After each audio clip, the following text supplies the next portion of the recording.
आइए चलिए मेरे भाई शुरुआत करते हैं। तो शुरुआत करने के पहले मैं आपको ऑलरेडी स्ट्रैटेजी बता चुका हूँ, सारी बातें मैं आपको बता चुका हूँ। चैप्टर वाइज वेटेज भी आपको सैम्पल पेपर 1 में बता चुका हूँ।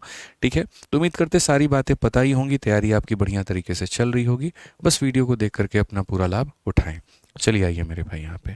तो पहला सवाल आपके सामने यहाँ पर ये है कि यदि 18 पेनों का क्रय मूल्य 12 के विक्रय मूल्य के बराबर है तो लाभ का परसेंट क्या होगा।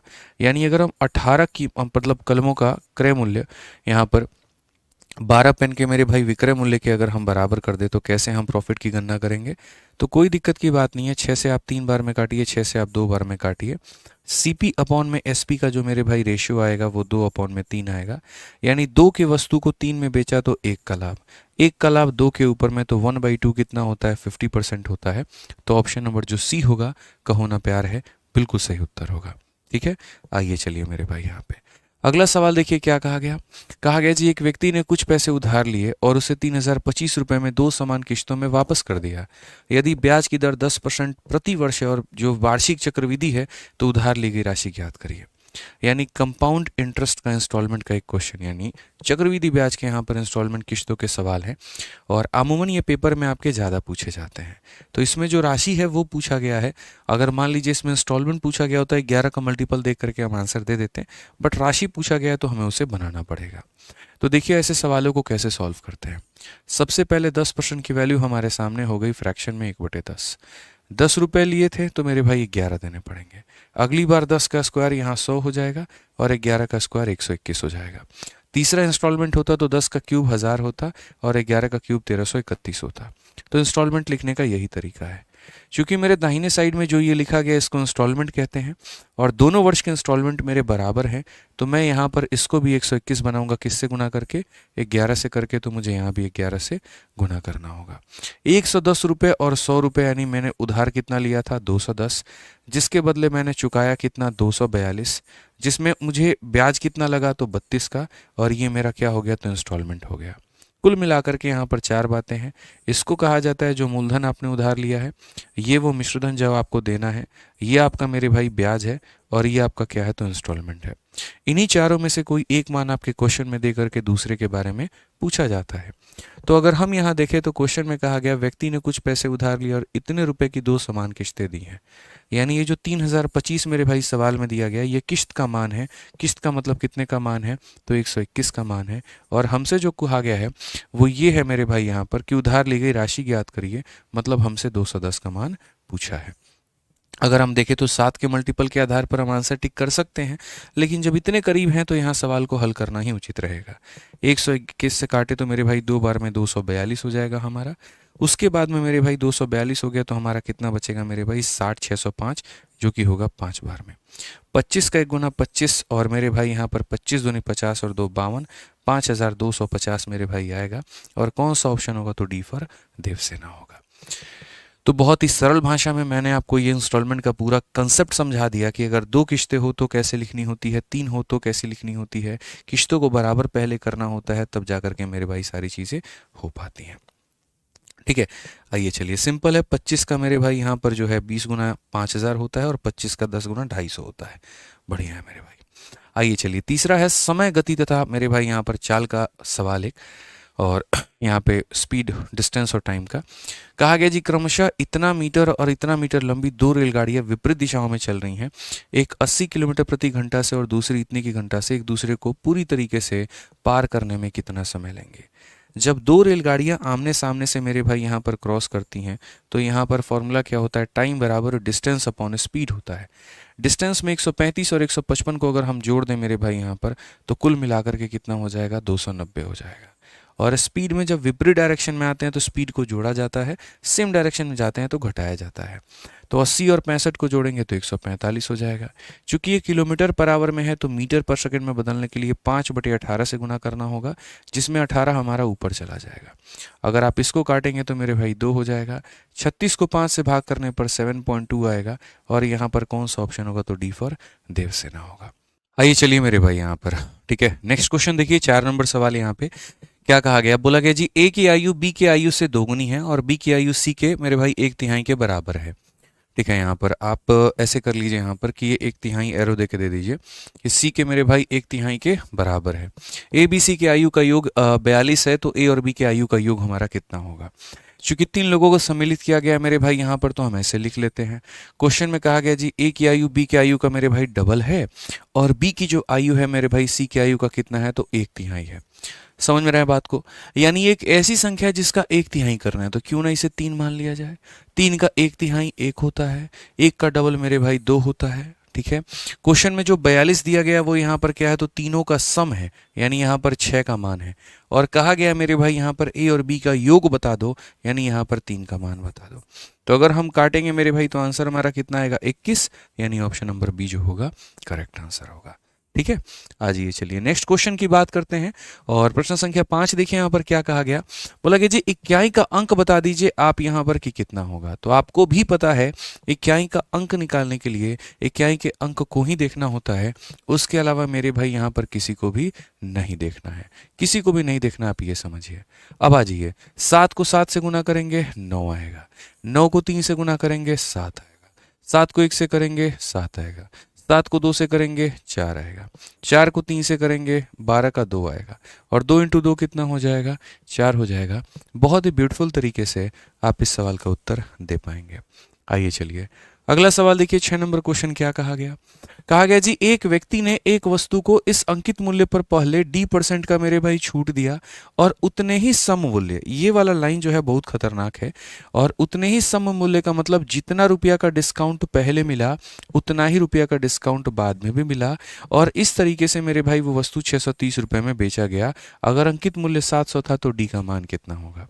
अरे यार एक बात बताओ, मैं मतलब क्या करता हूँ, 700 रुपये के ऊपर में मैं परसेंटेज की बात नहीं कर रहा हूँ, मतलब ये है कि 700 रुपये के ऊपर में कुछ परसेंट का डिस्काउंट मिला होगा।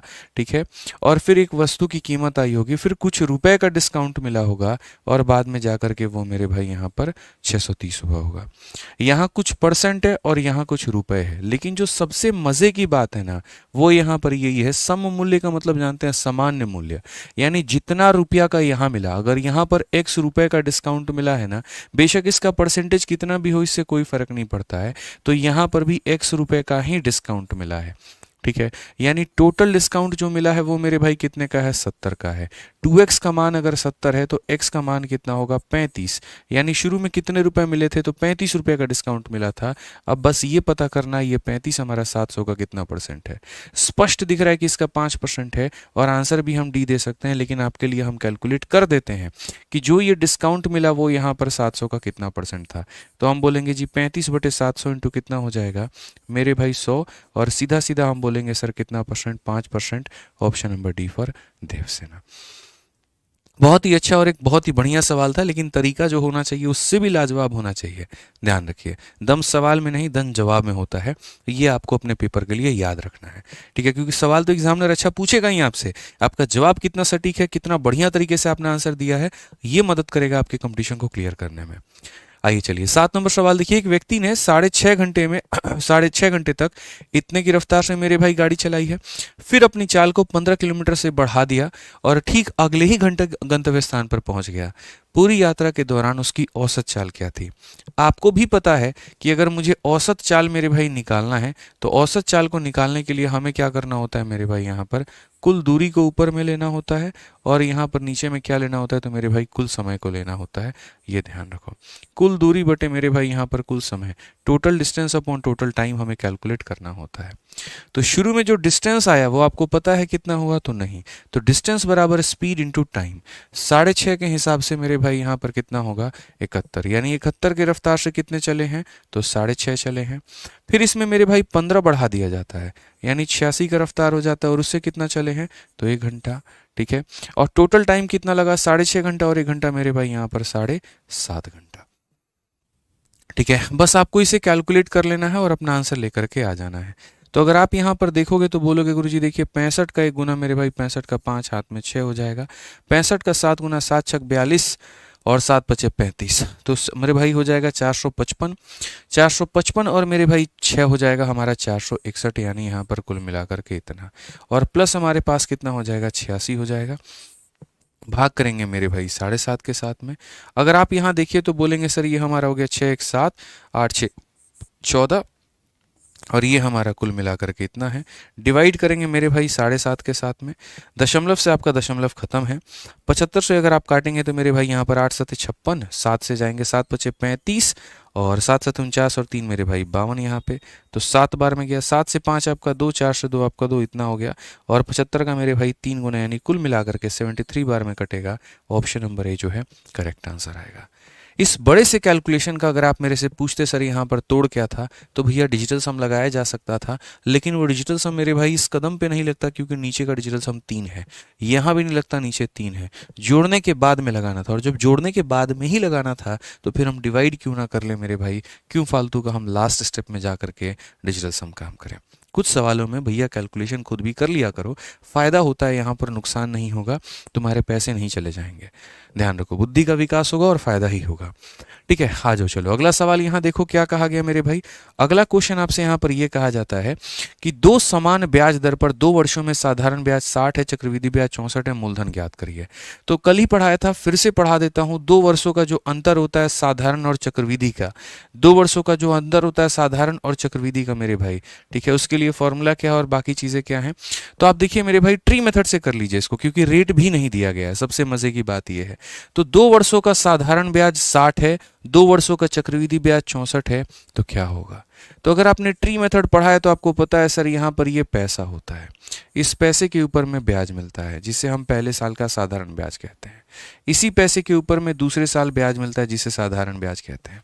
बस चक्रवृद्धि में फर्क इतना होता है कि दूसरे साल में पैसे के ऊपर में ब्याज मिलता है और ब्याज के ऊपर में भी ब्याज मिलता है, और इसी को हम ट्री मेथड के माध्यम से चक्रवृद्धि ब्याज का नाम दे देते हैं। साधारण ब्याज 60 रुपए है तो उसको मेरे भाई 30 और 30 करके बांट दीजिए, और चक्रवृद्धि ब्याज 64 रुपए है तो ये 30 हो गया, 30 हो गया, और ये कितना हो गया, 4 हो गया। जिस रेट से मेरे भाई यहाँ ब्याज मिलेगा मेरे भाई, यही समझ लीजिए कि यही हमारा ओरिजिनल रेट है, ठीक है, और उसी रेट से यहाँ पर भी हमको ब्याज मिला होगा। यानी पी का R% ये है और इसका R% मेरे भाई यहाँ पर ये है। सिंपल सी बात है, यहाँ पर P का R% ये है और इसका R% ये है। अगर आप चाहे लिखना तो ऐसे कह सकते हैं सर, P का R बटे जो 100 होगा ना सर यहाँ पर, वो हमारा 30 होगा, और 30 का R बटे 100 हमारा 4 होगा। ठीक है, तो हम यहाँ पर ऐसा भी कह सकते हैं कि सर देखो, R% के जगह पर अगर आप और शॉर्ट में जाना चाहते हैं, बिना रेट निकाले सवाल को बनाना चाहते हैं, तो आप ऐसा कह सकते हैं सर यहाँ पर 30 रुपये जो है वो हमारे कितने हो गए हैं। तो आप ऐसे मान करके चलिए 30 रुपये पर सर हमको कितने का ब्याज मिला है, 4 का मिला है। तो यहाँ से आप रेट निकाल लीजिए या मल्टीप्लाइंग फैक्टर कैलकुलेट कर लीजिए। तो आप यहाँ पर कहेंगे सर देखिए रेट हमें कितने का मिला, रेट देखो ब्याज हमें कितने का मिला, 4 का, कितने के ऊपर में मेरे भाई, 30 के ऊपर में, इनटू कितना करेंगे तो मेरे भाई यहाँ पर 100%। तो बेसिकली हमारा 40/3% का ब्याज आया। ठीक है, कितने का आया, 40/3 का आया।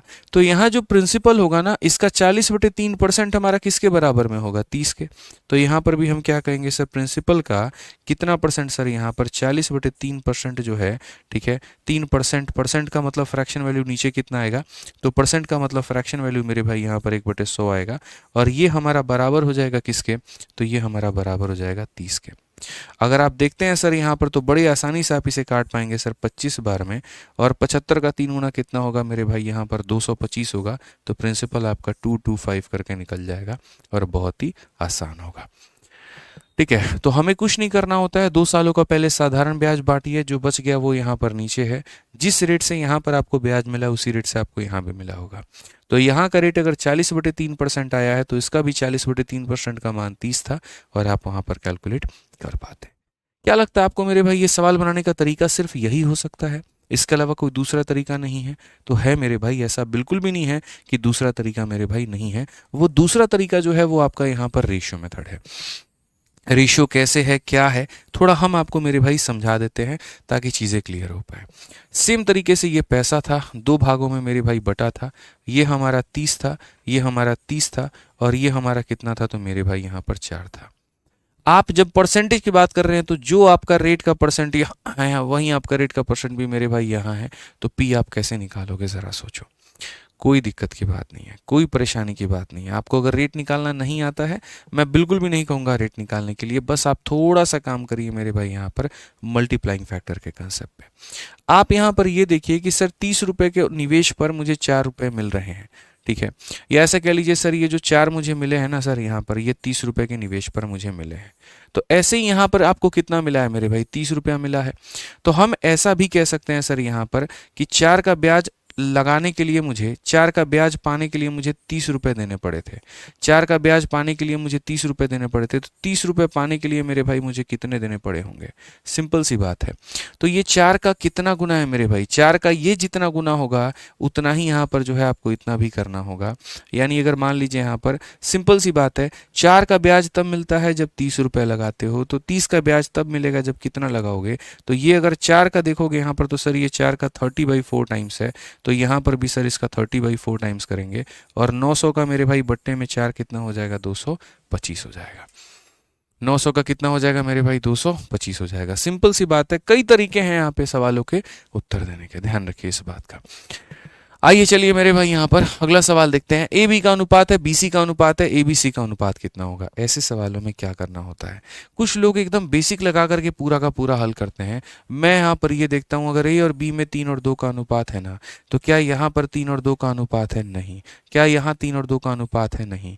क्या यहाँ 3 और 2 का अनुपात है, जी हाँ। क्या यहाँ 3 और 2 का अनुपात है, नहीं। बस मेरा सवाल इतने से ही बन गया, मुझे सबको बराबर करके सॉल्व करने की आवश्यकता नहीं पड़ी। समझदार के लिए इशारा काफी होता है, और वो इशारा मेरे भाई आप समझिए, यहाँ पे पेपर में जाकर के लिपापोती मत करिएगा। आइए चलिए मेरे भाई यहाँ पर, यदि चाय की कीमत में 20% की वृद्धि हो जाती है तो एक गृहस्थ को अपनी चाय की खपत में कितने की कमी करनी चाहिए कि चाय पर उसका व्यय अपरिवर्तित रहे। और ये 1000 दफा हम आपको पढ़ा चुके हैं मेरे भाई ए बी रूल में, कि अगर कीमत के बढ़ाने से यहाँ पर कंजप्शन को कम करना पड़े तो ए बी रूल का नियम लगता है। 20% का फ्रैक्शन वैल्यू 1/5 होता है, प्लस का उल्टा माइनस होता है, यहाँ पर हमारा 1 आता है। 5 जमा 1 6 होता है, और 1/6 कितना होता है, तो 1/6 मेरे भाई 16 सही 2/3% होता है, ना कि इतना होता है। तो कौन सा ऑप्शन होगा मेरे भाई यहाँ पर, ऑप्शन नंबर सी फर्क का होना प्यार है। ठीक है, समझ में आ रहा है बात यहाँ। आइए चलिए क्वेश्चन नंबर 11 देखते हैं। क्वेश्चन नंबर 11 में क्या है, क्योंकि ये सिंप्लीफिकेशन का सवाल है और अगर आप इसमें डिजिटल सम लगाएंगे तो बहुत परेशान हो जाएंगे, क्योंकि 2 ऑप्शंस के डिजिटल सम आपके सेम है, यहाँ पर भी 2 ऑप्शंस के डिजिटल सम सेम है। तो आपको इसको बेसिक से ही सॉल्व करना होगा भाई मेरे, ठीक है ना। तो आज यहाँ पर एक बार देखते हैं। तो हम यहाँ कहेंगे सर ये माइनस का 0.4 है, और 46 में अगर आप देखोगे 50 से 4 कम है, तो 25 में 4 कम 21, 16 मेरे भाई यहाँ पर इतना हो जाएगा। 23 का स्क्वायर मेरे भाई यहाँ पर 5.29 हो जाएगा। डिवाइड करना है हमें 5 के साथ में, और माइनस करना है हमें 3.24 को मेरे भाई। अगर हम कायदे से देखें तो बोलेंगे जी 21 5 26 26.45, और 26.45 में से मेरे भाई 40 को घटा देंगे तो मेरे भाई 26.05 आएगा। इसको 5 से भाग करके इसमें से इतना मेरे घटाना है भाई। अगर हम देखेंगे तो 5 से 5 बार में, 5 से 2 बार में, इतनी बार में, तो 5.21 में से मेरे भाई यहाँ पर इसको अगर हमें घटाना पड़ जाए तो क्या होगा। तो मैं हमेशा मेरे भाई कहता हूँ कि इसमें से हमेशा एक ज़्यादा घटाओ, और इसमें से एक ज़्यादा घटाओगे तो 5 में से 3 नहीं 4 घटाओगे तो कितना आएगा 1, और 121 में से मेरे भाई यहाँ पर जो है वो 24 को घटाओ, तो 121 में से 24 को घटाओगे तो 97 आएगा, 1.97। Option number D for Devasena. घटाने के तरीके थोड़ा यूनिक रखा करें, बहुत काम आएगा आपको। आइए चलिए मेरे भाई 12 नंबर क्वेश्चन हम लोग यहाँ देखते हैं जी। 12 नंबर क्वेश्चन में यहाँ पर क्या कहा गया है, सवाल में ये कहा गया जी, कॉलेज प्रवेश परीक्षा में कक्षा के सभी 30 लड़कों द्वारा औसत प्राप्त अंक कक्षा की सभी 20 लड़कियों द्वारा प्राप्त औसत अंक से 5 कम है। यदि पूरी कक्षा के औसत अंक 25 हैं तो लड़कों के औसत अंक और लड़कियों के औसत अंक का अनुपात ज्ञात करो। आप इसे एलिगेशन से बना सकते हो और कहीं उसमें कोई परेशानी नहीं आएगी आपको। आप अगर देखेंगे तो यहाँ पर आपको लड़कों का औसत लिखना है, यहाँ आपको लड़कियों का औसत लिखना है, और यहाँ आपको टोटल का औसत लिखना है, क्योंकि जब भी किसी 2 संख्या को मिला करके आप तीसरी का निर्माण करते हैं तो वहां पर आप एलिगेशन का प्रयोग करते हैं। तो सवाल में कहा गया कॉलेज एंट्रेंस टेस्ट में मेरे भाई यहाँ पर marks obtained by all the 30 boys of the classes 5 less than average marks मेरे भाई यहाँ 5 less than marks obtained by all the 20 class of the girls. यानी यहाँ पर जो है लड़कों का ये हमारा औसत हो गया। लड़के हमारी कितने, देखो यहाँ औसत, यहाँ औसत, यहाँ औसत, यहाँ लड़कों की संख्या, यहाँ लड़कियों की संख्या। तो लड़कों की संख्या 30 है, लड़कियों की संख्या मेरे भाई यहाँ पर 20 है, ठीक है। एवरेज मार्क्स पूरी क्लास का यहाँ कितना है, तो मेरे भाई पूरी क्लास का औसत हमारा 25 है, तो वो हम यहाँ रख देंगे। और साथ में ये भी कहा गया मेरे भाई यहाँ पर कि एवरेज, देखो यहाँ पे average marks obtained by all the 30 boy is 5 less than average marks obtained by 20 girl, यानी इनका जो औसत है इससे क्या है, तो 5 कम है। तो अगर हम बात करते हैं मेरे भाई यहाँ पर, तो ये जो औसत है इससे यहाँ पर ये जो है मेरे भाई 5 कम हम सीधा सीधा कह सकते हैं। तो एक कॉलेज की प्रवेश परीक्षा में मेरे भाई कक्षा के सभी 30 लड़कों द्वारा, सभी के सभी लड़कों द्वारा मेरे भाई प्राप्त सभी 20 लड़कियों के औसत संख्या 5 कम है। लड़कियों का औसत अगर इतना होगा तो इनसे 5 कम होंगे, ये इनका अनुपात होगा और ये पूरी क्लास का औसत होगा। आइए चलिए अगर हम यहाँ देखें तो बड़ी आसान भाव में, बड़ी आसान तरीके से हम कह सकते हैं कि सर ये होगा इतना। 25 की जो वैल्यू आएगी, बीच वाली की वैल्यू कैसे आती है, साइड इंटू साइड, यानी 3x माइनस मेरे भाई 15 और प्लस साइड इंटू साइड यानी हमारा हो जाएगा 2x डिवाइडेड बाई कितना हो जाएगा 5। अगर हम देखें मेरे भाई तो 25 का 5 गुना 125 में 15 अगर हम जोड़ देंगे तो 140 आएगा, जो कि हमारा 5x का मान होगा। और ये हमारा मेरे भाई x का मान हमारा 28 आएगा। अगर x का मान 28 आएगा तो क्वेश्चन में मेरे भाई कहा गया तो लड़कों के औसत अंकों का लड़कियों के औसत अंकों से अनुपात ज्ञात करिए, यानी लड़कों का औसत अंक और लड़कियों का औसत अंक का अनुपात ज्ञात करिए। तो ये हो जाएगा 28 में से 5 गया जनाब 23 हो जाएगा, और ये हमारा कितना हो जाएगा 28 हो जाएगा। और कौन सा ऑप्शन है यहाँ पर, तो option number B for Baahubali है। कौन सा ऑप्शन है मेरे भाई यहाँ पर, तो option number B for Baahubali है। अब मैं आपको बताता हूँ कि अगर इस क्वेश्चन में आपको रिस्क लेना होता तो आप यहाँ पर रिस्क कैसे ले सकते थे। थोड़ा सा रिस्की था लेकिन हाँ ये काम हो सकता था। और वो क्या होता, आपको इतना कुछ करने की जरूरत नहीं थी। आप सीधा सीधा मेरे भाई सवाल में यहाँ पर ये देखिए, क्वेश्चन में मेरे भाई यहाँ पर ये कहा गया कि जो लड़कों का औसत अंक है वो लड़कियों के औसत अंक से मेरे भाई क्या है, कितना कम है, 5 कम है। क्वेश्चन में ये बात बोला गया ना, इसीलिए बेसिक से मेरे को बनाने में मजा नहीं आता। आपको लगता होगा काहे बोर होकर के पढ़ा रहे हैं, अरे बोर होकर नहीं पढ़ा रहे हैं, वो बेसिक मेरा मजबूरी बन जाता है तुम लोगों को कराना। मैं तो चाहता ही नहीं हूँ, मैं उड़ाना चाहता हूँ यहाँ पर, क्योंकि भैया जब बात सैम्पल पेपर की होती है ना तो सैम्पल पेपर में पढ़ाया नहीं जाता है, सैम्पल पेपर में उड़ाना सिखाया जाता है। इसी वजह से, क्योंकि अब ज़्यादा दिन बचे नहीं है वहाँ पे, तो पेपर में कौन से तरीके अपनाओगे, कैसे तुम्हारी बुद्धि खुलेगी, उसके ऊपर में काम करो। तो यहाँ पर इससे ये 5 कम है, यानी लड़के की वैल्यू हमेशा कम होगी। एग्जामिनर जब ऑप्शन सेट करता है ना तो गधे की तरह काम करता है। तुम ये देखो, यहाँ पर लड़के की वैल्यू उसने ज़्यादा बता रखी है, आंसर होगा कभी नहीं। यहाँ लड़के की वैल्यू ज़्यादा बता रखी है, आंसर होगा कभी नहीं। तो एक ये ऑप्शन है और एक यहाँ पर ये ऑप्शन है। अच्छा कितना कम है इससे ये बताना, 5 कम है। यहाँ पर कमी कितने की है, 9 की, और यहाँ पर कमी कितने की है, 5 की। तो मेरे भाई जो कमी होगा यहाँ पर, अगर आप थोड़ा सा रिस्क लेते, भाई ज़्यादा नहीं कह रहा हूँ मैं, ये नहीं कह रहा हूँ यहाँ पर कि ये गलत है, ठीक है, ये भी आंसर हो सकता है, बट अगर रिस्क लेते तो मैं आपको इतना कह सकता था कि आप ऑप्शन नंबर बी को टिक करते उस सिचुएशन में जहाँ पर आपके पास में कुछ सेकंड कम होते, कुछ सेकंड मेरे भाई कम होते, सीधा सीधा आप रिस्क लेकर के आप आगे बढ़ जाओ, बस बात खत्म। लेकिन अगर समय है तो फिर पूरी तरीके से जाओ। इसीलिए पहले बेसिक बता दिए कि फिर बाद में हल्ला गुल्ला ना करो तुम।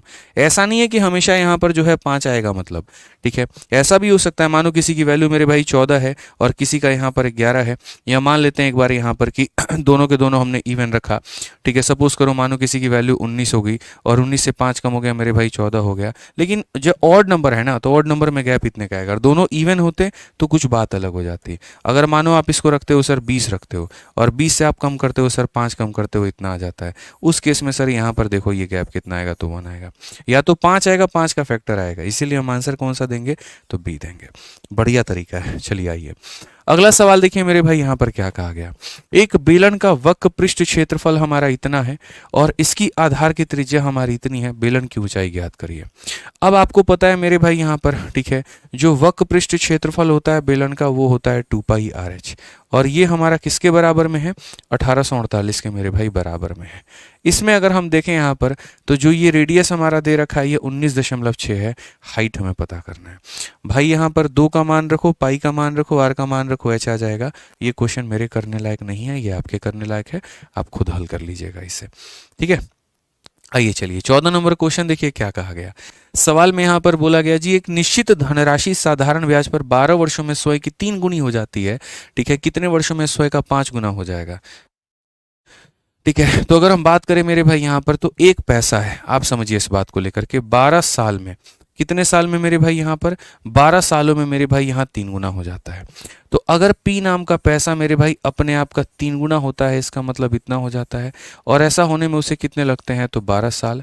तो सवाल में कहा गया कितने वर्षों में यह 100 का 5 गुना हो जाएगा, कितने वर्षों में यह 100 का मेरे भाई 5 गुना हो जाएगा।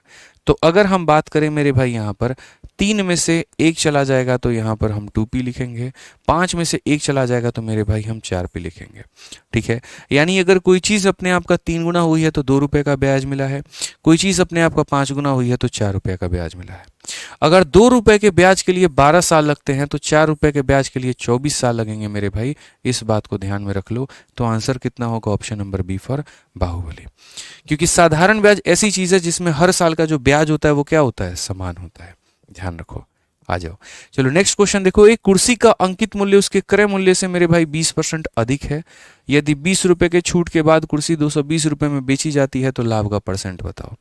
Market price of a chair is 20% more than cost price, और अगर हम चेयर को मेरे भाई सोल्ड करते हैं इतना आफ्टर अ डिस्काउंट ऑफ 20, तो अगर हम देखें तो ये हमारा मेरे भाई सीपी है, ये हमारा मेरे भाई एमपी है, और ये हमारा एसपी है। ठीक है, या यूं कहें तो थोड़ा उल्टा लिखते हैं, चलो ऐसे ही लिखते हैं, कोई दिक्कत नहीं है। अगर हमने चेयर को मेरे भाई 220 रुपये में बेचा है और उसमें डिस्काउंट कितने का है, 20 रुपये का है, तो अगर इसमें इसका डिस्काउंट जोड़ देंगे तो मार्केट प्राइस निकल करके चला आएगा कि भैया 240 की वस्तु थी जिसपे 20 रुपये का डिस्काउंट दिया गया था। अब क्वेश्चन में कहा गया जी मार्केट प्राइस 20% ज्यादा है क्रय मूल्य से, यानी ये 20% ज्यादा है, यानी ये 120 का मान है।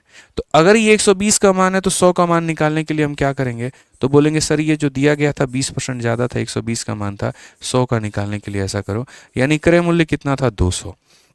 अब आप एक बात बताओ भाई, क्वेश्चन में कहा गया जी लाभ का परसेंट बताओ, ये सामान कितने का, 200 का, बेचे कितना में, 220 में, फायदा कितने का, 20, फायदा कितने का, 20 का, 20 जो है 200 का कितना परसेंट होता है, 10% होता है, तो आंसर भी कितना होगा, 10% होगा। बस इसी तरीके से रेशियो के साथ में तुम खेल करके अपने सवालों का उत्तर दे सकते हो। एक one of the best question मेरे भाई, 16 नंबर सवाल, एनटीपीसी का सवाल हम उठाएं, अच्छे अच्छे लोगों की हालत खराब हो जाएगी इसमें। पढ़ो यहां पर क्या कहा गया।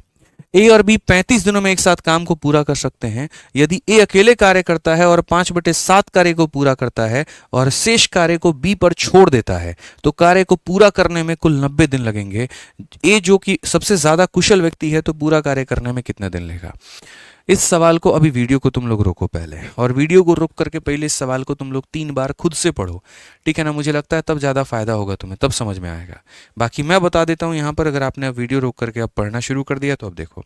कहा गया जी अगर ए और बी मिलकर के काम करेंगे ना तो 45 दिनों में काम होगा, सॉरी 35 दिनों में काम होगा। और अगर अकेला अकेला काम करेंगे जिसमें ए पहले कार्य का 5/7 भाग कर दे और बी कार्य का बाकी भाग कर दे तो ऐसे मिलाकर के 90 दिन लगेंगे।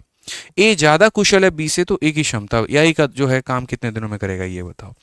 35 जो मैं देख पा रहा हूं वो 7 का मल्टीपल है, तो एलसीएम जो लेने में होगा वो सहूलियत तभी होगा जब अगले बंदे का भी दिन 7 का मल्टीपल होगा। ए के बारे में बात करें तो इनमें से कोई भी ऑप्शन 7 का मल्टीपल नहीं है सिवाय डी के, तो मैं एक बार डी को उठाता हूं और मैं ये कहता हूं कि जी भैया ए ने यहाँ पर 42 दिनों में काम किया। अगर हम दोनों का एलसीएम देखेंगे तो 210 होगा, 35 का 6 गुना और इसका 5 गुना। ए की क्षमता मेरे भाई 5 होगी तो बी की क्षमता कितनी होगी, 1 होगी। ठीक है, कहा गया ए ने मेरे भाई इस कार्य का 5/7 किया है, इसका 5/7, इसको 5/7 से गुना करोगे तो 150 आएगा। 150 खिलौने ए ने बनाए तो जो बाकी 60 थे वो बी ने बनाए। 150 खिलौने ए ने कितने की क्षमता से बनाए हैं, 5, और इतने खिलौने बी के इतने की क्षमता से बनाए हैं। दोनों के दिनों को जोड़ने पर 90 आना चाहिए।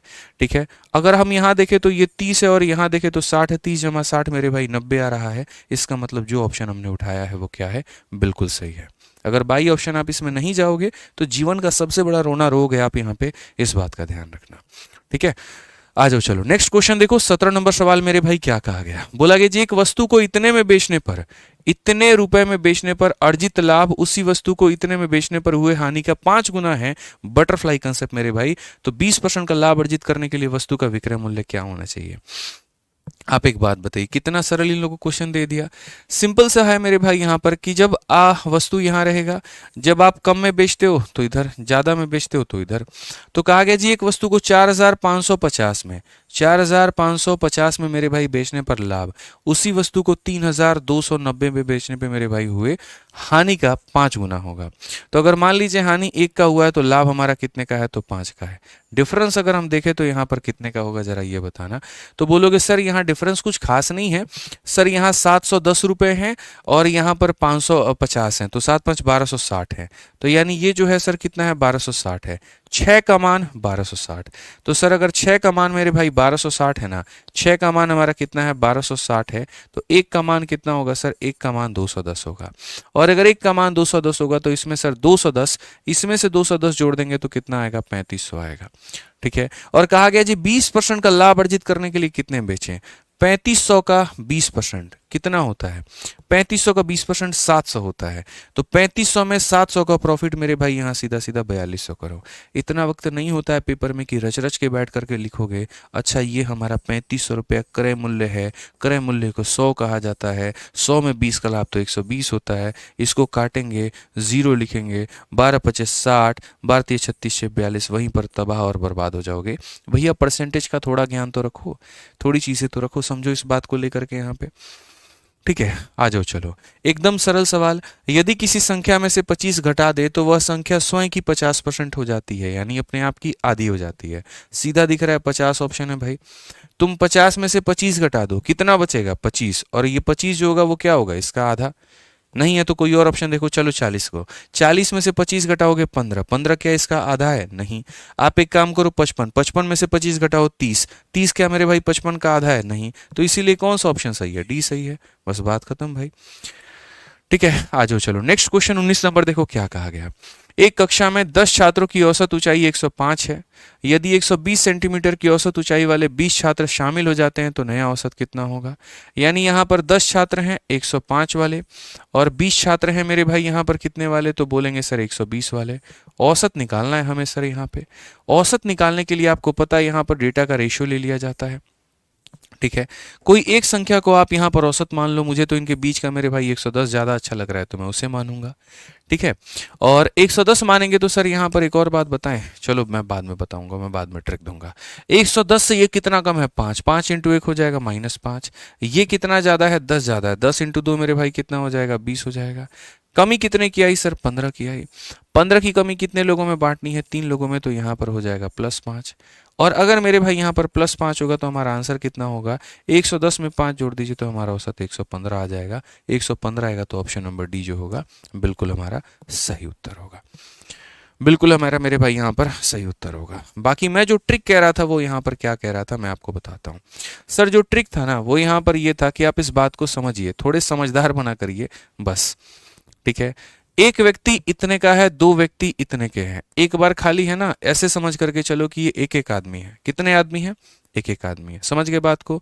इन दोनों का एवरेज कितना होगा, 135 का औसत कितना होता है बताओ, 135 का कितना होता है, 117.5 नहीं होता है। चलो 235 है भैया, 135 नहीं है, और 235 नहीं है, 225 है ये। 225 का औसत कितना होता है आप मुझे खाली ये बताइए। तो बोलेंगे सर देखिए इन दोनों का जो है यहाँ पर औसत निकालना है, यानी बीच का मान निकालना है। तो सर दोनों को जोड़ेंगे तो 225, 225 का आधा कितना हो जाएगा सर, 112.5। यानी कायदे से अगर हम देखें तो 112.5 है। ठीक है, एक व्यक्ति इसका होता, एक व्यक्ति इसका होता तो औसत मेरे भाई यहाँ पर इतना आता। ठीक है, इस वाले ग्रुप की जो मेरे भाई वैल्यू है ना वो दोस्त ज्यादा है। सर सेकंडों में हमसे पूछो ना सवाल कैसे बनाते हैं, हम बताएंगे बिना कैलकुलेट किए भी सवाल कैसे बनाते हैं। मैं यहाँ पर ये कह रहा हूं कि अगर सिर्फ और सिर्फ यहाँ पर एक व्यक्ति होता, सिर्फ और सिर्फ यहाँ पर एक व्यक्ति होता तो औसत हमारा इतना आता। चूंकि मेरे भाई ये वाला जो ग्रुप है ना, ये वाला इसका वैल्यू ज्यादा है, तो ये ऐसे मानो रस्सी वाला खेल है, ऐसे रस्सी वाला खेल है। अगर एक आदमी उधर से खींचता, एक आदमी इधर से खींचता तो औसत कहाँ रहता, बीच में रहता, बराबरी होता। अब उधर से 2 लोग लग गए, उधर से 2 लोग लग गए, इसका मतलब ये किसकी तरफ खींच लेंगे, 120 की तरफ में। तो इसकी तरफ में जाएगा तो वैल्यू इससे बड़ा होगा, और इसकी तरफ में जाएगा तो वैल्यू इससे बड़ा होगा। आसान भाषा में कम वैल्यू वाले ज्यादा लोग होंगे तो औसत इससे कम होगा। ठीक है, और यहां पर ज्यादा वैल्यू वाले ज्यादा लोग होंगे तो औसत इससे बड़ा होगा। 112.5 से कौन है मेरे भाई, डी तो है। 112.5 से ज्यादा कौन है? डी तो है। तो ये तरीका होता है मेरे भाई, हमेशा इस बात को तुम समझो। कल के दिन तुम्हारे सामने यहां पर ऐसा अगर मैं डेटा दे दूं, ये 7 लोगों का औसत है, ये 9 लोगों का औसत है, 7 लोगों का औसत 110 है, 9 लोगों का औसत मेरे भाई यहाँ पर 120 है, ठीक है। और उसके बाद में मैं आपको मेरे भाई बता दूं, यहाँ पर समझिए मेरे भाई, एकदम विद इन सेकंड हम आपको आंसर देते हैं। ऑप्शन नंबर ए दे दिए, ऑप्शन नंबर बी दे दिए, ऑप्शन नंबर सी दे दिए, ऑप्शन नंबर डी दे दिए। ऑप्शन नंबर ए दे दिए 110, ऑप्शन नंबर मेरे भाई यहाँ पर दे दिया, आप समझो मेरे भाई 111, ऑप्शन नंबर दे दिया 108, ठीक है। और चौथा ऑप्शन मेरे भाई यहाँ पर नन ऑफ दीज दे दिया। अब एक बात बताओ, इन दोनों का औसत कितना होगा? 120 110 का औसत कितना होगा? 115 मेरे भाई यहाँ पर, ठीक है। अब ये बताओ 115 है, ज्यादा लोग इधर है, ज्यादा लोग इधर है, इसकी तरफ है, तो आंसर 115 से ज्यादा होगा। इसमें 115 से ज्यादा कौन है? नन ऑफ दीज है। बस बात खत्म भाई। सिंपल सा हिसाब किताब है भैया, सीखो कैसे बनाते हैं, सीखो, जरूरी है, नहीं तो खेल खत्म है, ठीक है। यही तो हम कहे थे कि सर हम आपको सैंपल पेपर में यही तो सिखाएंगे। क्वेश्चन का सॉल्यूशन तो पूरी दुनिया ने करा दिया आपको, यहाँ पर आप रटते रह गए, प्रैक्टिस करते रह गए, करते रह गए। सैंपल पेपर में हमारी आवश्यकता अब क्यों पड़ती है समझ में आया? कुछ एक्स्ट्रा सिखाने के लिए, उड़ाने के लिए। सीखो। और जिन्होंने चैनल को सब्सक्राइब नहीं किया है, करो। रोज वीडियो आएगी तो पढ़ोगे ना, उससे फायदा कमाओगे ना। एक एक दिन छोड़ करके वीडियो लेकर के आ रहे हैं आप लोगों के लिए कि तसल्ली से पढ़ो 35 सवालों को। ज्यादा पढ़ाना इंपॉर्टेंट नहीं होता, क्वालिटी पढ़ाना इंपॉर्टेंट होता है, उसके ऊपर में हम काम करते हैं, ठीक है। 20 नंबर सवाल देखिए, एक व्यक्ति ने 36 रुपए में कुछ आम खरीदे, ठीक है। सभी 5 मंडियों से अलग अलग क्रमशः 1 रुपए, 1.5 रुपए, 1.8, 2 और इतने रुपए के प्रति आम की दर से खरीदे। उसका प्रत्येक आम का औसत मूल्य क्या होगा? जितना हल्का भाई ये दिखता है ना, ये है नहीं। तुम दे करके किसी को ये सवाल देख लो, नहीं है हल्का। आप समझिए भैया, कुछ आम खरीदे, पता है तुमको कितना आम खरीदा? नहीं ना। कितने रुपए का उसने खरीदा? 36 रुपए, सेपरेटली फ्रॉम द 5 मंडी। हर मंडी से अलग अलग वो लेकर के आया है। पहले वाले से 1 रुपया का दर, दूसरे से 1.5 रुपए, तीसरे से इतना, चौथे से इतना, पांचवे से इतना। तो पहले तुम पता करो कि वो कितनी क्वांटिटी लेकर के आया। उस क्वांटिटी को पता करने के लिए तुम्हें क्या करना होगा? डिवाइड करना होगा। समझिए, 36 रुपए में पहले वाले से 1 रुपया के दर से लेके आया, दूसरे में 36 के दर से मेरे भाई 1.5 रुपया के दर से लेके आया, तीसरे में मेरे भाई 36 में यहाँ पर 1.8 के दर से लेके आया, फिर यहाँ पर 2 और यहाँ पर इतना, फिर 36 को मेरे भाई भाग करेंगे 2 से और 36 को भाग करेंगे मेरे भाई 2.25 से, ठीक है। अगर हम यहाँ देखते हैं भाई, तो यहाँ पर जो है वो कितना किलो लाया? 36 किलो। अगर आप यहाँ भाग करोगे तो बोलोगे सर 15 का 2 गुना, 15 चौके 60, तो यहाँ 24 किलो। यहाँ भाग करोगे तो सर बोलोगे सर यहाँ 20 हो जाएगा, तो यहाँ 20 किलो। यहाँ भाग करोगे तो बोलोगे सर 18 किलो। और यहाँ भाग करोगे तो यहाँ पर इतना हो जाएगा। 225 से तो पहली बार मेरे भाई काटेंगे तो इतना हो जाएगा। अब बचेगा हमारा 135, और 135 का मतलब 1350, और 1350 मेरे भाई कितना होगा? तो लगभग मेरे को लग रहा है यार 6 बार में 6 दूनी 12, 25 छक 150 मेरे भाई 6 बार में जाएगा यहाँ पर, तो ये हो जाएगा इतना किलो। हर जगह का आपने लगभग लगभग वजन जो है वो निकाल लिया है। अब क्वेश्चन में मेरे भाई क्या कहा गया? Accordingly what is the average price. Average price का मतलब क्या होता है? टोटल कितने रुपए का सामान खरीदा और उसमें कितना किलो खरीदा। 200 रुपए में 10 किलो लेकर के आए तो औसत कितने का हुआ बताना? 20 रुपए का। तो वही बात है मेरे भाई, यहाँ पर अगर हम औसत निकालने की बात करेंगे तो हमने यहाँ से 36, यहाँ से 36, यहाँ से 36, यहाँ से 36, यहाँ से 36, यानी मेरे भाई कितने का खरीदा? तो 36 × 5, ठीक है भैया। और हमने क्वांटिटी कितनी खरीदी बताना जरा? तो बोलोगे सर 36 24, यहाँ पर हो जाएगा 60, 60 20 80, 80 10 90, 90 10 100, और यहाँ पर 114 के करीब में हमने खरीदा है सर।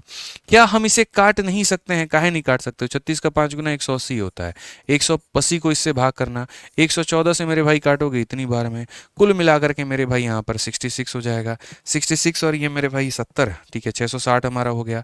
14 25 14 चौके 56, ठीक है मेरे भाई। यहाँ पे 14 25 कितना हो जाएगा? 70। यहाँ पे लगभग 114 का 5 गुना 570 के करीब में होगा, तो मेरे भाई यहाँ पर ये 1.58 के करीब में आएगा। और कौन सा ऑप्शन होगा? यहाँ पर इतना होगा। हालांकि एक बात बता दूं भाई, इसका 1.5 गुना है। 1.5 गुना कैसे? 114, और 114 का आधा कितना होता है? 57 होता है ना मेरे भाई। यहाँ पर 114 में 7 जोड़ना कितना होगा? 121, 121 में तुम 50 जोड़ दो 171, 171 से थोड़ा सा ज़्यादा यानी 1.5 गुना ही तो है, ठीक है। तो ऐसे अप्रोक्सीमेशन भी लगाया करो, तब भी तुम्हारा फायदा हो जाएगा। आ जाओ अगला 21 नंबर। एक राशि के 85% के 50% का 30% मेरे भाई 51 के बराबर है, राशि ज्ञात करो। तो यहाँ पर आप बोलोगे सर ये राशि है, इसका 85% यानी यहाँ पर हो जाएगा सर, ठीक है। इस राशि का ये हो गया हमारा 85% यहाँ पे। उसके बाद में सवाल में मेरे भाई यहाँ पर कहा गया जी उसका 50% मतलब आधा हो जाएगा, ठीक है। और उसके बाद में सर यहाँ पर कहेंगे उसका 30%, इसका मतलब सर इसका 3/10 हो जाएगा। और ये हमारा बराबर है किसके, तो 51 के। 85% के 50% का 30% मेरे भाई इसके बराबर में है। एकदम हल्का सवाल है। 5 से काटिए 17 बार में, 5 से काटिए मेरे भाई 20 बार में, मुफ्त में लेकर के जाइए। 17 3 से 51 खत्म। 20 का डबल 40, 40 का 10 गुना 400, यानी ये 400 जाकर के राइट में जाएगा। ऑप्शन नंबर बी को आंसर बना देगा। ठीक है, हल्के सवाल होते हैं यार, ये कोई दिक्कत नहीं है। 22 नंबर क्वेश्चन देखिए क्या कहा गया। एक व्यक्ति ने एक वस्तु को 1200 रुपए में खरीदा, इसकी मरम्मत पर 300 रुपए खर्च किए और 2000 में बेच दिया। लाभ। हल्का सवाल। 1200 और 300 कितना होता है, 1500। 1500 की वस्तु को 2000 में बेचा जा रहा है, कितने का फायदा, 500 का। और 500 हमारा 1500 का कितना है, तो 500 बटे 1500 यानी 1/3, और 1/3 को कितना कहते हैं, ऑप्शन नंबर ए जो है करेक्ट आंसर है। नेक्स्ट क्वेश्चन मेरे भाई आइए, सरलीकरण का ये सवाल है। आप जरा यहां पर देखिए इसे कैसे बनाएंगे। सर यहां पर ये छोटू ब्रैकेट है, मझिला ब्रैकेट है, ये अलग ब्रैकेट है। 6 से जब आप इसको भाग करेंगे तो सर यहाँ 9 आएगा। 8 में से 2 घटा देंगे तो सर ये 6 वाला इस 6 को मेरे भाई खत्म कर देगा। समझ रहे हैं मेरी बात को लेकर के। 7 यहाँ पर जब काटेंगे तो हो जाएगा 10, 10 जमा 38 कितना हो जाएगा, 48 हो जाएगा। और मेरे भाई यहाँ पर 9 इंटू हम बोल देंगे सर 48, तो 9 इंटू 48 कितना हो जाएगा, 9 8 72 का 2, 7 हाथ में, 9 चौके 36 से 42 और मेरे भाई 43 432। कौन सा ऑप्शन है, तो ऑप्शन नंबर ए आंसर है। बाकी एक और शॉर्टकट बताऊं सवाल को आंसर देने का। मूर्ख लोग ऐसा घटिया काम करते हैं, आप स्मार्ट अप्रोच लगाइए ना सर। इतना पढ़ाए इतना पढ़ाए इतना पढ़ाए, थोड़ा तो बुद्धि लगा लेते हैं। अरे यार 6 जब इसको काटेगा मेरे भाई 9 बार में, और 9 को तुम दुनिया के किसी भी संख्या से गुणा कर लो, आना तो 9 का ही मल्टीपल है दादा। तो अगर 9 का मल्टीपल आना है तो ये 4 4 8 9 का मल्टीपल नहीं है सर, ये 9 का मल्टीपल नहीं है, ये 9 का मल्टीपल नहीं है, तो यही होगा ना। आरपीएफएसआई का क्वेश्चन है, लोग इसको टफ बताते हैं, बुद्धि नहीं लगाते, फिर बोलते बना नहीं, और बाद में बोलेंगे टफ आ गया। काय बात का टफ आया, कुछ नहीं आया। पढ़ो यहाँ पे सवाल भाई, दिमाग लगाओ इतना।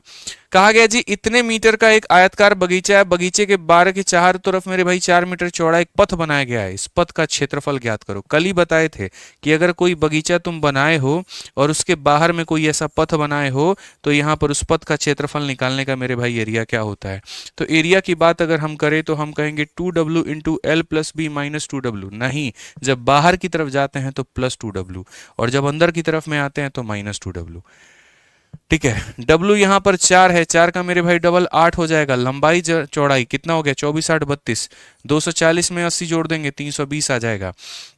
और यहाँ पर ये कितना हो जाएगा, 8 हो जाएगा मेरे भाई। 8 का मल्टीपल, फिर से 8 का मल्टीपल, 8 का मल्टीपल। ठीक है, नहीं अभी नहीं बताएंगे तुम लोग को, नहीं तो मतलब फिर जान जाएगा। ये कितना हो गया मेरे भाई, 328। अब मल्टीप्लाई करो, 8 इंटू 8 64 का 4 6 हाथ में, 8 दूनी 16 6 22 का 2 2 हाथ में, 8 तिरकी 24 और 2 26, 26 24 26 24 26 24। कौन सा ऑप्शन है, डी फॉर देवसेना है। अब एक छोटा सा काम बताएं, मानोगे मेरी बात, पक्का ना। ठीक है भाई, एक बात बताओ, ये फॉर्मूला तुम्हें पता है कि नहीं पता है। वो कहते हैं ना, चीते की चाल, बाज की नज़र और बाजीराव की रफ्तार पर कभी संदेह नहीं करते। तो आप भी अपनी यह सारे के सारे गुण अपने अंदर में लेकर के आ जाओ। क्वेश्चन जब तुम्हारा आता है तो ऑप्शन को एक बार देखा करो, देखने से कुछ तुम्हारा बिगड़ जाएगा, रिस्क लेने से कुछ हो जाएगा। भैया बात बन गई तो ठीक है, और नहीं बनी तो कोई बात नहीं, कौन सा मेरा नुकसान हो गया। अब यार मैं इस क्वेश्चन को करने के पहले, भाई हो सकता है मेरा आंसर ना आए, लेकिन अगर आ गया तो कितना अच्छा होगा सोचो। मैं इस क्वेश्चन को करने के पहले मैं यहाँ पर ये फॉर्मूला पढ़ रहा हूँ। W का मान मेरे सामने कितना है, 4 है, 4 का डबल 8, और 8 को किसी से मल्टीप्लाई करने पर किसका मल्टीपल आएगा, 8 का मल्टीपल। 8 का मल्टीपल क्या कहता है, अंतिम के 3 अंक कटने चाहिए। अंतिम के 3 अंक में 8 तो कट जाएगा, 26 कटेगा नहीं। यहाँ पर मेरे भाई 8 एकम 8 11, 8 एकम 8 36 नहीं कटेगा। यहाँ पर अगर आप देखते हैं मेरे भाई 8 से अगर आप 8 छक 48 और 62, ये भी नहीं कटेगा। तो यही आंसर है ना मेरे भाई, 8 सत्ते 56, 8 अठाई 64, अट्ठामट्ठे। तो बस बात खत्म। भैया थोड़ा बुद्धि लगाओ यार, थोड़ा सा, ज्यादा नहीं चाहिए तुमसे, थोड़ा बुद्धि चाहिए। आओ अगला सवाल देखो, 25 नंबर क्वेश्चन। 2 वर्षों में 25,000 रुपए पर देय राशि क्या होगी जब क्रमिक ब्याज में मेरे भाई यहाँ दर 12% और 10% है।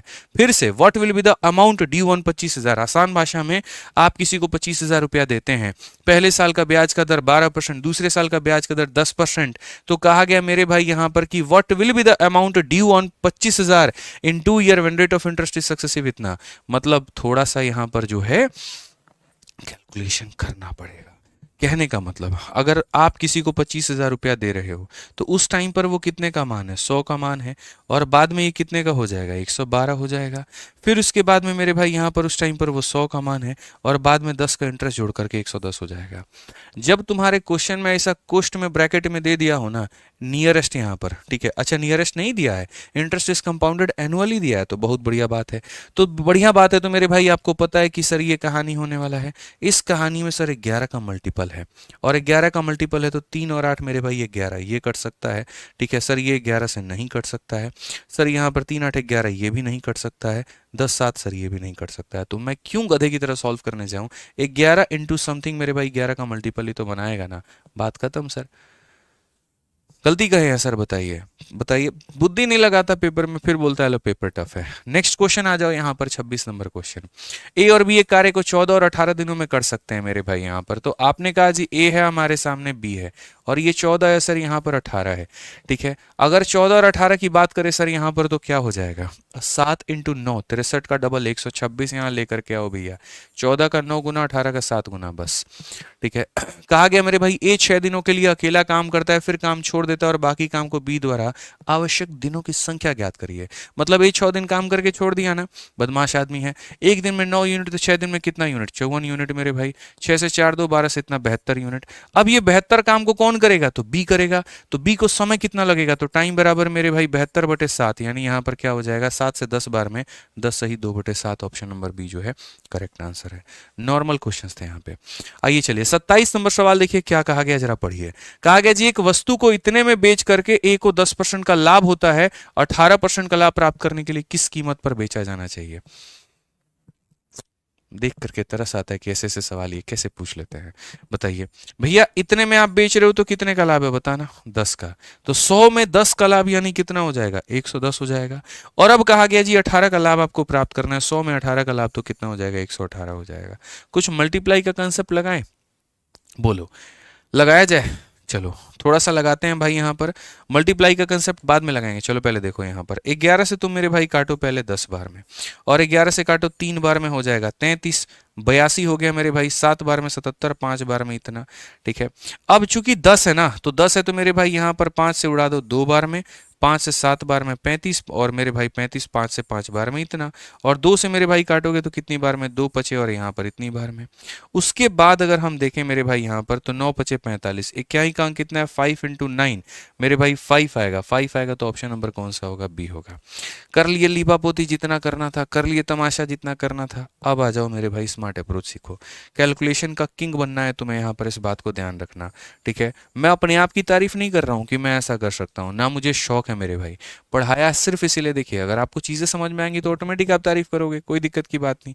मेरा तो बस ये कहने का नजरिया है कि देखो आज के समय कंपटीशन बढ़ रहा है, और अगर ये सारी चीजें तुम्हारी नजरों से ओझल हो रही हैं तो बच्चे तुम यहाँ पर जो है ना कट ऑफ के बिलो जाने वाले हो, ठीक है। तो ध्यान रखो। अब यहाँ पर यही वाला क्वेश्चन था, आपने इतने में बेचा मालिक हमारे, और बेचा तो कितने का फायदा हुआ था, 10 का, मतलब ये कितने का मान था, 110 का, और आपको चाहिए था 18 के परसेंट पर, यानी 118। भाई मेरे एक बात बताओ, ये जीरो तो तुम्हारा खत्म हो जाना है, ये जीरो तो तुम्हारा मेरे भाई खत्म हो जाना है। कैसे खत्म होना है, यहाँ पर ये देखना, अगर तुम जीरो उठा रहे हो तो जीरो का मतलब जीरो किससे बना है, 5 से और 2 से, 5 से और 2 से। तो मेरे भाई 5 तुम यहां से उड़ाओ, 5 अठे 40 हो जाएगा मेरे भाई यहाँ पर। उसके बाद में, या गोली मारो, तुम 5 से मत काटो, मैं तुमको और दूसरा सॉल्यूशन देता हूँ। जीरो को काटने के लिए 5 और 2 चाहिए, ठीक है। तो 2 से काट दिया मान लेते हैं यहाँ पर, तो 2 से यहाँ भी काट दिया, 2 से यहाँ पर काट दिया, ये कितना हो गया मेरे भाई, ऑड नंबर। एक और बात बताऊं, ऑड को कभी भी ऑड से गुना करोगे मेरे भाई यहाँ पर, तो तुमको क्या मिलेगा, ऑड ही मिलेगा।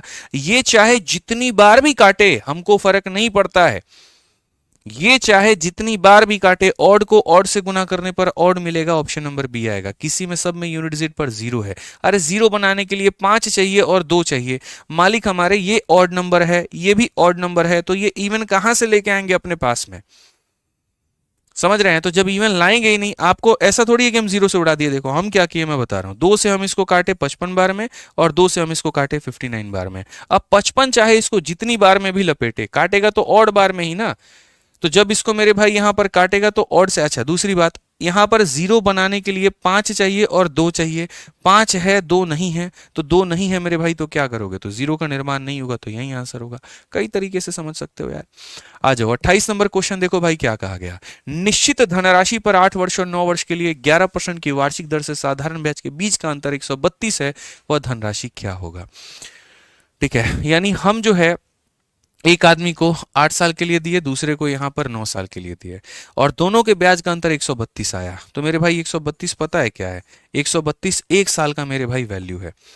ठीक है, 11 इंटू 8 88 और 11 इंटू 9 99, यानी 99% में से 88% घटा दो, यानी 11% का मेरे भाई मान है।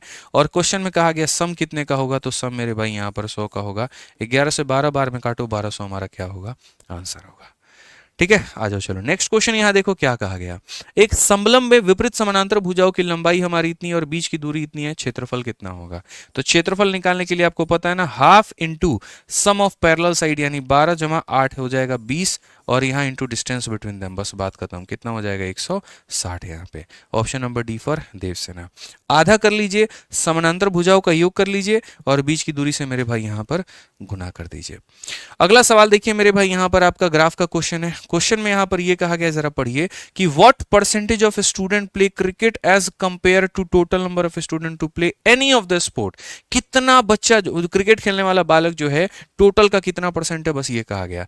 देखो क्रिकेट खेलने वाले कितने हैं मेरे भाई, 25, तो ऊपर में कितना लिखोगे 25, और नीचे में कितना लिखोगे टोटल।